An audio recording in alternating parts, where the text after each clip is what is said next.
talking about making a plan for your life and having the big rocks in your schedule first. And a big rock in your schedule should be your Sunday gathering with the people of God. Mm-hmm.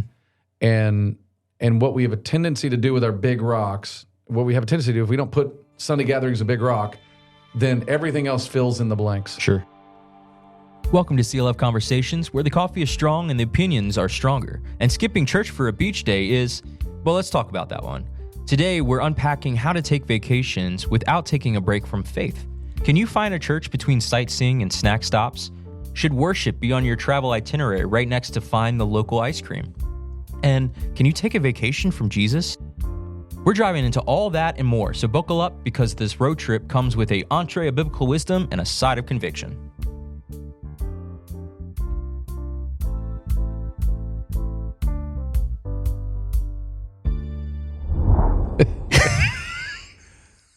That was good.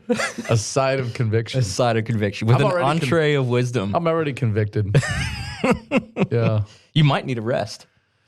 Yeah. Yeah. So let's hop into this thing. Hey guys, you're with myself. I'm Perry Sorensen. I'm the worship leader here, and you're with the Dave York. I'm Dave York. Don't say it. I'm the senior pastor. Sermonator. Yeah. Don't say it. Anyways, guys, we are going to be talking about, let me get into our title for the day. And drum roll, it is episode 15. Oh, that's good. That's cool. So here it is. Pack light, pray heavy. Taking faith on vacation. Yeah, it's lame. I'll go to work. I'll see what I can do. No, just use it. I will. Use it. Oh, I'm gonna use it. Just be prepared to have people make fun of you. That's right, exactly. All right, guys, we are talking about vacations. Can we take a vacation? Can you take a vacation and still attend church on Sundays? So tell us right there, Pastor Dave, what is the importance of just prioritizing church while even traveling? Well, let's start with prioritizing vacations. We both talked about that. I am terrible at it. So if my wife is listening to this episode and my elders, they're going to say, you better practice what you preach here. So obviously, Scripture, rest comes from the Lord. And if God rested, we should rest. And I think that, the idea of vacations, we have to be honest, are kind of a first world issue. Mm-hmm. So I do think that there's a real benefit in making sure that we get the time off. Yeah. So I think that's important. I think what we have a tendency to do is we kind of compartmentalize our faith. So we think to ourselves, because we're on vacation, then there's no faith. That's not our faith department. Yeah. That's our fun department. Yeah. And I just think we need to rethink that if we're going to think it Christianly. Yeah. Yeah, if we're taking a vacation and the weekend comes, well, guess what? Now Sunday's wide open. Mm-hmm. We don't have to worry about a Sunday gathering anymore. Yeah. Yeah. So what would you say, for one, can we take a vacation? Yeah, I think absolutely. I think that we're in favor of them. Sure. And I think we'll do an episode here later about, the elders have asked me to take an extended break this year in 2025. And so there's some wisdom in it. Sure. It's to recuperate. It's to recreate some things in your soul. Mm-hmm. It's good for rest. Mm-hmm. Gets you decompressed from everything else that you do. I think the challenge of the culture that we live in is that everybody's kind of working for the weekend, Sure. Using the old song. And I think that the challenge with that is that we think to ourselves that recreation or vacations must be the norm in our lives. Sure. When in reality, around the rest of the world, they're not the norm. Right. And even biblically, it wasn't the norm. It's just something that's been kind of created by our culture because we have the influence and the ability to do it. Right. So, you brought up the whole thing about just it being a first world issue. But how do we balance that with looking at the biblical principle on saying that we need rest? Because we would also probably use synonymously rest and vacation. Yeah, and I think that's where, the idea of the Sabbath comes in, biblically. And I think that Christians around the world, generally, if they can, there's some in other places of the world, they're having to work 7 days a week, that they work 6 days and they take that Sabbath day off. Right. And they worship and then they rest. They don't do anything else. And that's it for them. Right.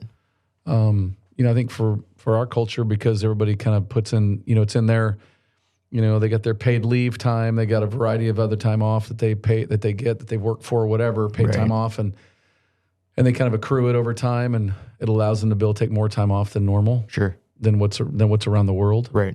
I'm not saying it's a bad thing. It's just that it kind of becomes our expectation. Right. Yeah. And so I mean, I think your original question was, is it a bad thing to take a vacation? The answer is no, it's not. However, if your vacation becomes an idol in your heart, sure, then yeah, it's an issue. It's something you need to be thinking about. If time off is your idol, and say your kids get sick or something comes up that you can't get on your vacation, how are you responding to that? Right. And better yet, what are you using your vacation for? Right. Many of us go on a vacation and we run ourselves ragged, and by the time we come back, we're so warped. Sure. Yeah, and tired. Classic phrase, we need vacation for the vacation. Vacation for the vacation. Yeah. And so I think that's a challenge that I think we all have to look at. Yep. So what are the warnings that you would give the people at CLF about vacations? Well, I think the episode really is about vacations of faith, right? I mean, that's kind of the angle vacation in faith. And I mean, the whole idea was, the routine is, the sun's out, it's starting to pop out here finally. And by the time this episode releases, the sun, well, we sure hope it's still out. Yeah. And so then, a lot of folks, you see that the sun's out and church is empty. Yeah. Yeah, it's a concern. And I do think that, I don't think that many families, and we talked about this in a service Sunday back in the sermon on worship God, sure, first Sunday of the year, talking about making a plan for your life and having the big rocks in your schedule first. And a big rock in your schedule should be your Sunday gathering with the people of God. And what we have a tendency to do with our big rocks, if we don't put Sunday gatherings as a big rock, then everything else fills in the blanks. Sure. And so I would say the first problem I see with vacations, and at least in our church and the people that I watch, is that people do not give Sundays a second thought. They are more willing to take multiple Sundays off and be away and not even think twice about it. And in my mind, that's dangerous. As a pastor and a friend, I think that's dangerous for your soul. Sure. If you're not thinking of some way to maximize your faith and encourage your faith while you're gone. And we can talk about that in a bit. Sure. So I think that's one thing. It's just people don't give Sundays a thought. The second thing is just not thinking properly in their schedule. So let me give you an example of this. Is you have a vacation that's planned that's going to go from Sunday to the following Saturday. All right? The previous Sunday, you decide that you and your family are going to go and you got a day off, you got nothing else to do, so you're going to go to Eugene and you're going to go shopping. And so you're going to leave, you're not going to be at church, you're going to go do that together. And so then you miss church 2 Sundays in a row. And then all of a sudden one of your kids gets sick while you're on vacation. And one of you or both of you decide you have to stay home. Well, now you've missed 3 Sundays in a row. Yep. And if anybody's missed 2 Sundays in a row, but when you get back in a church, you feel like you're a visitor. You feel like you don't know who to connect with. And as well in your soul, something goes on in your soul because there's not this present dynamic of being with the people of God on a regular basis. Yep. Right? Or at least feeding your soul in some capacity. That togetherness has been disrupted. It's been disrupted. Yep. Right? And so I think it's important to give that some thought. So I don't think that the second thing, people just don't consider their vacation in their overall scheme of life and their whole schedule. So I'm a schedule nut. My wife knows that. We will plan our year out, looking ahead, and just think, okay, what are the dates that we can have a vacation or time away? We'll take spontaneous trips when we can, but we're going to we got to schedule it, because if it's not on my calendar, it's not going to get done. Sure. So that would be the other thing. The third thing is I do think that vacations become an idol. Let me tell you how it happens. There's a few ways. One, it happens by comparison. So you got social media right now, and you got people we only talk about the cool vacations we're on, right? So you got people in Hawaii, you got people doing this, got people doing that, whatever. Nobody posts like, look at my clean room that I spent all day cleaning. Yeah, or exactly. How often do you really see people, like, if they really, you don't see people posting something of their campsite. Sure. That doesn't happen very often. Sure. It's usually on a Hawaii beach, or it's at this cool pool, or it's at this one place, whatever. Yep. And so we begin to idolize this comparison of what we should have in a vacation, and that then puts stress on us.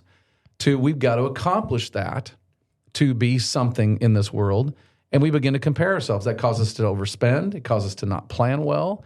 When we overspend, we're not able to freely give. I mean, there's a variety of things that go into this, And so we idolize the idea of vacations. And then if something happens on the vacation or it keeps us from getting on the vacation, like I mentioned earlier, then we get mad, we're upset, we're blaming God, we're blaming others.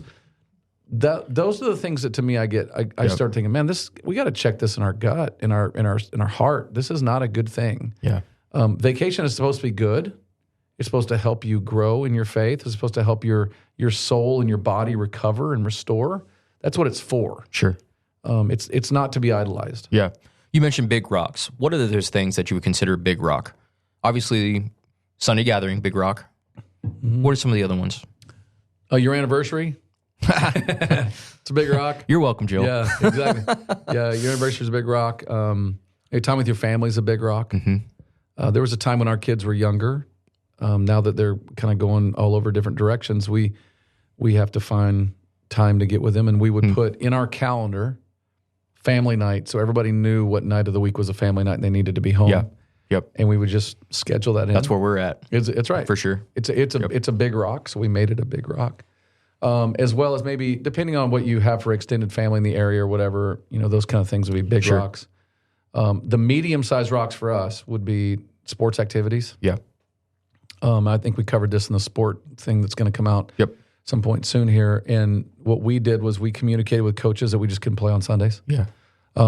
So those are kind of medium-sized rocks in a sense. And then the other stuff was just filler things. I mean, obviously work's a big rock. School's a big rock. A necessity. Those are necessities. Yep. But we made big rocks be few in a sense, and we filled them in. Yep.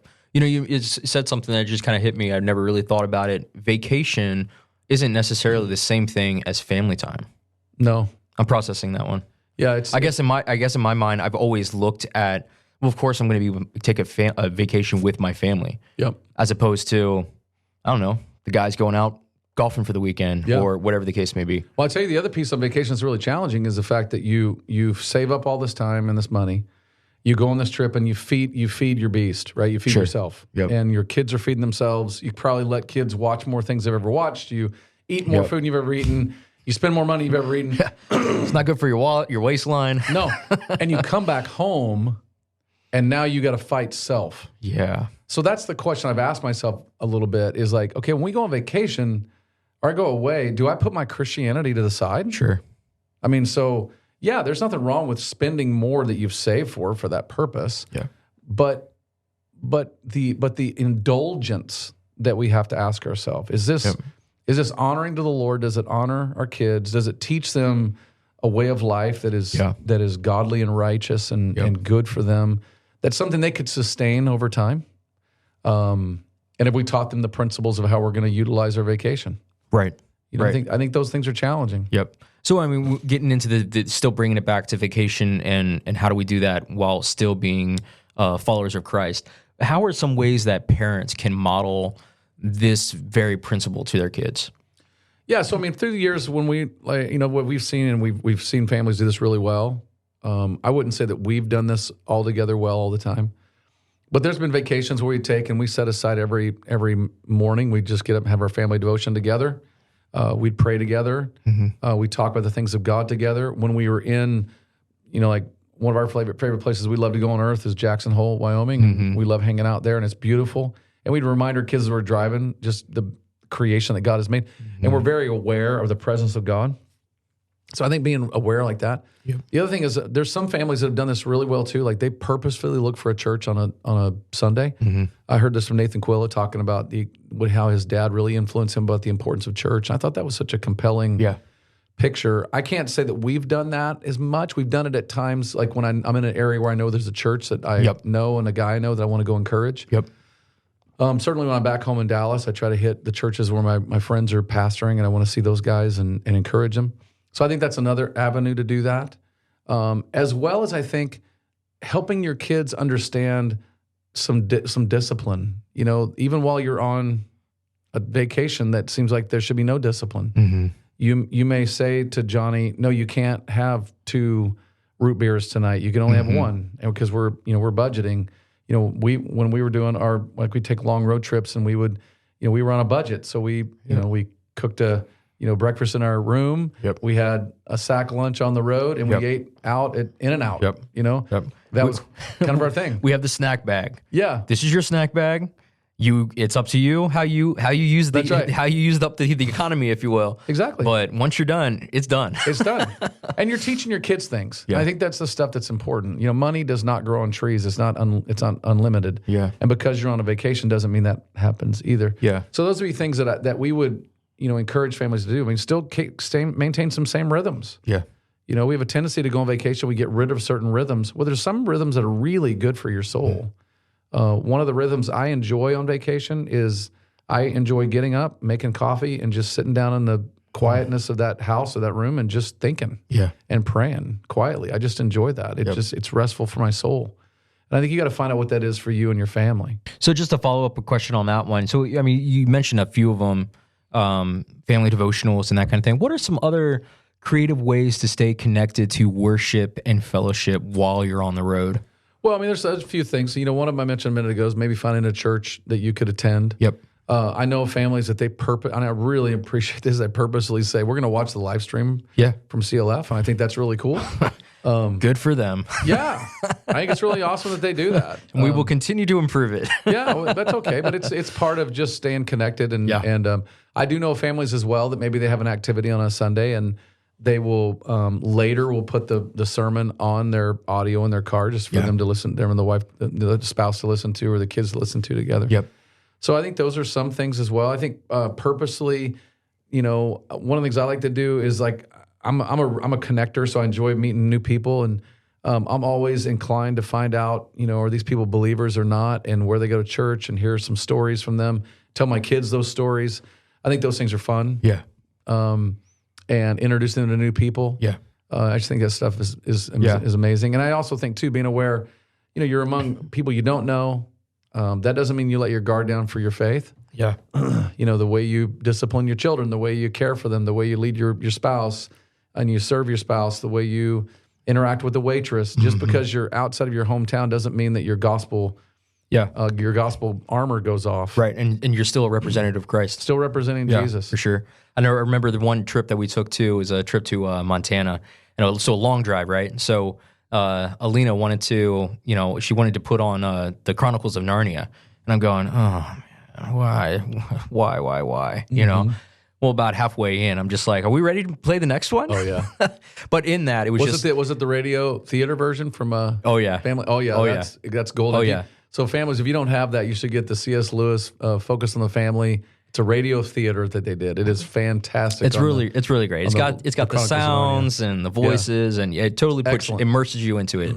But anyways, it was but with somebody and a great writer like C.S. Lewis, where you're listening to this thing for so-called entertainment, but the dialogue and the discussions that you're able to have with your kids, and they're not going anywhere. Yep. The doors are locked, right? You have control of the radio and what's playing. Yep. Well, guess what? Now we're able to have a really good conversation together. Yeah, we did the same thing. Yeah, that's a good point. I'm glad you brought that up. We'd put things on the CD player at the time and just listen to that stuff, and those are great memories with our kids, and they would be the same way, like leaning in really hard. Yep. It's funny with the age difference of our kids.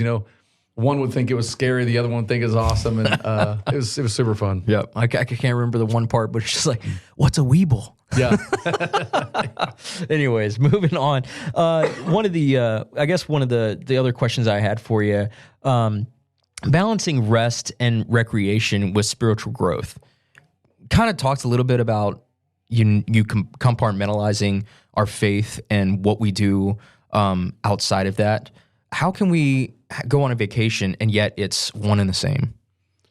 Yeah, that's a good question. I had a pastor friend of mine several years ago. He was here in town, and he made an interesting comment. He said that while he was on vacation, he didn't have personal devotions.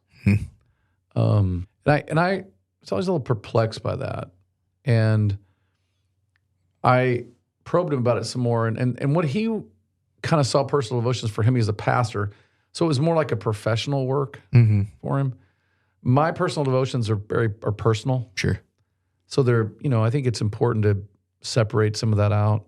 Now, certainly for me, because my job is, the ministry of the word, it's the ministry of prayer, it's meeting people, it's counseling people and kind of giving leadership to things. I generally try to not do a whole lot of study. I mean, probably none. I generally disconnect. I'll find a book or two that are just enjoyable that I would want to read. Yep. That I want to listen to or think through. And I just generally I usually pick the Psalms when I'm on vacation just to read and just let them be in my soul a little bit. But I think that's important to realize, that John Stott made a comment that he would take, for him, for rest for soul, he'd take an hour a day, he'd take a day a week, he'd take a week a month. And his idea was just basically like, he's going to purposely be intentional about his soul work, right? And I think, obviously, none of us can do some of that. He was a single man that had a lot more time on his hands than maybe some of us that are married and have kids or whatever. So I think that you've got to be purposeful about your soul. I don't think you want to disconnect from your soul. I think that part of your vacation is to reinvigorate your soul, right? To stir it with good things. And again, I can't emphasize this enough. The Christian life is holistic. It's your business life, it's your family life, it's your church life, it's your vacation life. It's all of it. And we've got to ask, how do we have Christ reign over our vacation? Right. Yep. Well, two big words to stand out. You said intentionality, and you said being purposeful. Yep. Right. And they go hand in hand. Yeah, they go hand in hand. And again, I'm reminded of that quote that we already talked about. What one generation finds as optional, the next generation finds unnecessary. So again, what we're modeling to our kids is so vital. I can even think about things that when, as I grew up as a kid, even it's still kind of hard for me to sit down at a dinner table, just because we never did that. It was always just, hey, we're going to be around the TV and we're going to watch something as a family or something like that. Well, that was modeled, right? So what are the things that I want to do right now to model that to my kids? Yeah. Yeah, and I think too, I think one of the things I just think about, a lot of guys, guys are say, they're hourly wage earners, so they're that's how they get paid. So for them to take a day off is they lose money. Sure. So what a lot of guys will have to do is they say, okay, I can only just take off Friday, and then we're going to be gone Friday, Saturday, Sunday. Yeah. And they may do that on weeks on end. And the thing I would just say about that is there a way that you can do that and still be back at church, and then maybe use the rest of the afternoon for something else you might do in our area, right? Rather than the camping trip that's 4 weekends in a row. Yeah, we're going to hit all the hot spots. We're going to make sure we're going to get to all the climbs or the hikes, and maybe just ask what's good for my soul, what's good for my kid's soul. And like you just mentioned a minute ago, and I ask this question a lot: is what are the things I want my kids to value when they leave my home? 100%. And I'm watching my oldest daughter now raise our grandson in our church, and I just think, she really values our local church, and she values the local church. Yeah, where did that come from? Where'd it come from? Yep. And in her heart, when she was younger, her daddy was taken away by the church. I mean, I was so busy that she had to ask me, for a meeting, calling the church phone and asking, can I have a meeting with the pastor? And I was like, sweetie, this is your dad. She goes, yeah, I know, but everybody else gets a meeting with you, but I haven't had one. Yeah, there's a gut punch. That's a gut punch. Oh. But yet here she is now, and she's in love with the church. And I just think, well, that's what I want to give my kids. I want them to value the local church.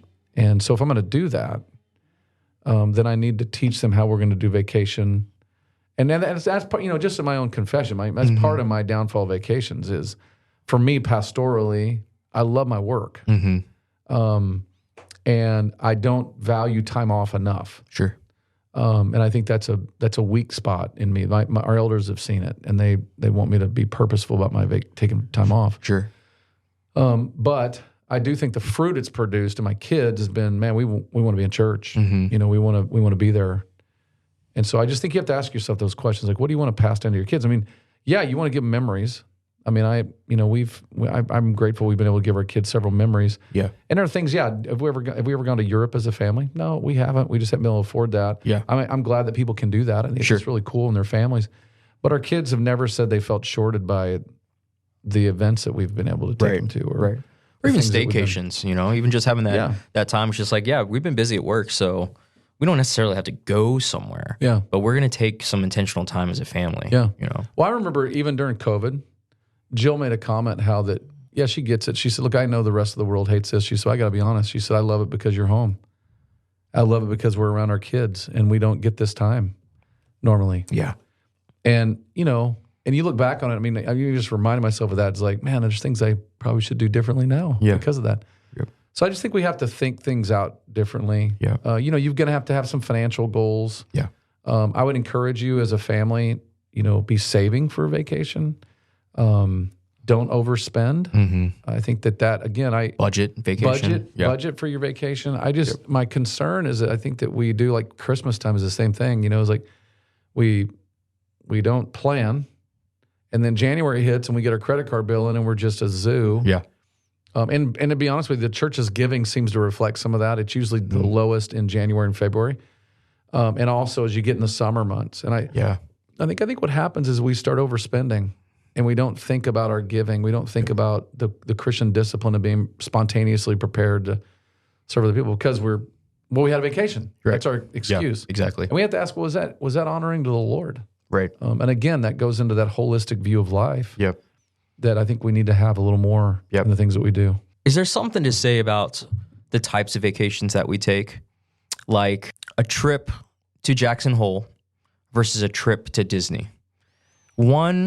Both are probably a lot of fun, but one to me is definitely going to point out the wonders of God's beauty far more than the other. Well, yeah, sir. I mean, good grief. I mean, you can't compare, the Grand Tetons to. Sure. It's my favorite national park, but you can't compare that to It's a Small World after all. Right. But I would say the issue is more making memories for my kids and with my kids. That will be lasting, that will not murder us financially, but will also, in a long run, glorify God and benefit our kids. Sure. Our kids. We went to Disney when our kids were little, and it's funny. Recently, I asked them, "Hey, what would be a trip you guys would want to go on?" And several of them said, "Let's go to Disneyland. That'd be so much fun." I mean, I was thinking, God, taking adults to Disney, that'd be kind of sick. I totally dream of going to a Disney as an adult. Yeah. Well, there's a couple in our church recently. They have two little boys, and they left the boys at home, and they went to Disney World. Heck yeah. And I'm like, that is a genius idea. Now, so to answer your question is I don't ever want to be a legalist on any of that stuff. Sure. Randy Alcorn, in his book, The Treasure Principle, or one of those, makes a whole thing about, or it's money, possessions, and eternity. It's a whole thing about, not spending money on these kind of things. And I can't go that far. Yeah. But I can say that's not necessarily in the Word. It's not in the Word. And I'd also say this, and Scripture doesn't speak clearly, so I can't speak clearly to it. But I can say, if overspending on those things, if you're over to do that, you have to ask, okay, is my kids' happiness an idol? Yeah. Is their activities they're going to see an idol? Something I'm willing to overspend on without, or not discipline myself for it. Is that, am I prepared? Am I making the right decision before the Lord? Now, for some families, Jackson Hole isn't their jam, but they love being in the city. Sure. Maybe that's where Disney would be something for them. Right. My wife would rather not be in Disney. She'd rather be in Wyoming. Yeah. If I were to pick anywhere, she'd go to Wyoming or she'd go to Switzerland. Those would be the things she'd enjoy. Good for you, Jill. Yeah, she's awesome that way. I love the city because that's what I grew up near. Yeah. So, we weigh those things. Yeah. And we have different ways of vacationing. Yeah. I love to see things. Yep. She loves to rest and read a book. And I get cabin fever. Are we ready to go do something now? Or let's. We did not come all this way to sit still. We're here. Yes. Couldn't we just do this at home? Yeah. We were recently. We had a chance to go to Hawaii, and we were in Maui for a few days. Then we went over to Oahu, and she made a comment. She said, "It's funny, isn't it, how we vacation now?" She said, "When we were younger, I didn't like to move around very much." And she said, "Now I would never have seen the sights I've seen without you doing this." I said, "Well, yeah, but I'd never sit down in our apartment or our condo and just enjoy being together and be quiet and talk, and that to me isn't my thing. At that moment, I want to go see stuff." Thank God for the helper, huh? Amen. Yeah. So last question for the day. We're not saying if anybody out there is going to go on a vacation, and certainly you and I have taken vacations, that you're going to be ostracized from the church, or we're going to come at you with some church discipline or something like that. However, what are the long-term impacts of family rhythms and spiritual development within this principle? So long-term things is you got to, again, you're thinking about, what do I want my kids to value? Do I want my kids to value time off and time away? Is that the priority? Or is the priority, I want my kids to value Jesus? Amen. And in valuing valuing Jesus, then the way we vacation, and even maybe where for some, how we vacation, what we do on vacation, the rhythm of our vacation, that's going to speak something to our kids. Do we want our kids to value work, or do we want them to value time off? And because God made work was a blessing until sin entered in. Yeah. So work was before the fall. Man was already told to go plow the Garden of Eden. Yeah. After fall, it got hard. Yeah. So the burden, the curse is not work. Hard work is the curse. So we have to ask, okay, well, God made work and he made rest. And you notice he put 6 days of work and 1 day of rest. So proportionally, you have to ask yourself, is my life proportionally the way God intended it? Or do I have it out of balance? Right. And that's what you're going to be passing down to your kids or to your friends or anybody else around you. Yeah, I was about to say, is it any different for our singles out there? No, not at all. Matter of fact, I think it's more dangerous for our singles. Yeah, because they have more time. Yeah, more liberty. And the tendency can be that we're going to use our time for ourselves and we're not going to serve the Lord in it. We're just going to go see things and be all over because we can. For sure. And I think, like I tell my own single children, like, hey, go see the things that you can see, but don't forget you got a life to live and you got people to serve and you have a job to do. Yep. And I want them to see the value of that. Yep. Even if you're not called to serve a family of your own, I'm sure there's a family you can serve. Yes. And vice versa. And Paul makes that really clear in 1 Corinthians 7. You need to embrace your singleness and 100%. see it as a gift from the Lord. And at the same time, you need to... It can be a gift. It can be a gift to use it for the things of God and not just for the things of yourself. Yep. I think the challenge in the world we live in right now is that everybody brags about the time off. Yeah. And they're all looking forward to the day when they can finally retire early. Sure. And then they were, and so there's this fight to get ahead, to get all this stuff done. It's work hard, play hard. Right. And so you have to say, but is that the plan that God had laid out? Or was it 6 days and 1 day of rest? Sure. And then you look at your year and you ask, okay, granted, am I doing this proportionally as the Lord would have us? For sure. I mean, there's a push right now in the States to go to a 4-day work week. Yeah. Just because we can afford it. There's no other place in the world that can think about those things. 100%. Yet we get angry if we can't have it. Yeah. I think that's idolatrous. Me. Yeah, 100%. Yep. Well, I don't know about you, but I'm feeling convicted enough. I think we should wrap things up. Yeah, it'd be good. Well, that's going to wrap us up in our travel-sized episode. Whether you're planning a road trip, a beach getaway, or a staycation, remember, church doesn't take a vacation, and neither does your faith. So pack your Bible next to your sunscreen, and don't forget that worship can happen wherever you are. Until next time, stay faithful, stay flexible, and maybe Google a local church before you Google the nearest coffee shop.